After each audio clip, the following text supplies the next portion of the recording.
आगे बढ़ेंगे। हद के इज्जत मामले में राहुल गांधी पेशी के लिए मुंबई के शिवरी कोर्ट पहुंच गए हैं। राहुल गांधी ने गौरी लंकेश कत्ल के लिए आरएसएस को जिम्मेदार बताया था। कांग्रेस एमएलए नसीम खान और साबिक एमपी एकनाथ गायकवाड़ भी कोर्ट में मौजूद हैं। ये दोनों लीडर राहुल की जमानत के लिए शिवरी कोर्ट में पहुंच चुके हैं। आपको बता दें कि ये दोनों लीडर राहुल की जमानत के लिए श्योरिटी देने वाले हैं।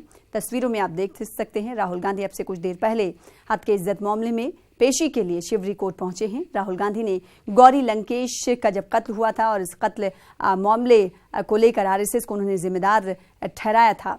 और आपको बता दें कि कांग्रेस एमएलए नसीम खान और साबिक एमपी एकनाथ गायकवाड़ भी कोर्ट में मौजूद हैं। ये दोनों लीडर राहुल की जमानत के लिए श्योरिटी देने वाले हैं। तस्वीरें आप देख सकते हैं, कुछ देर पहले की है। राहुल गांधी कोर्ट पहुंच चुके हैं। इक्तिसादी सर्वे आज पार्लियामेंट में पेश किया जाएगा। सर्वे की कॉपियां पार्लियामेंट पहुंचाई गई हैं। सर्वे में मुल्क की माशी सूरत हाल का जायजा लिया जाता है। So I would just say that our team has put in a lot of effort with a lot of dedication. So I hope that the results are very good and we are able to contribute to the ideas for the economy.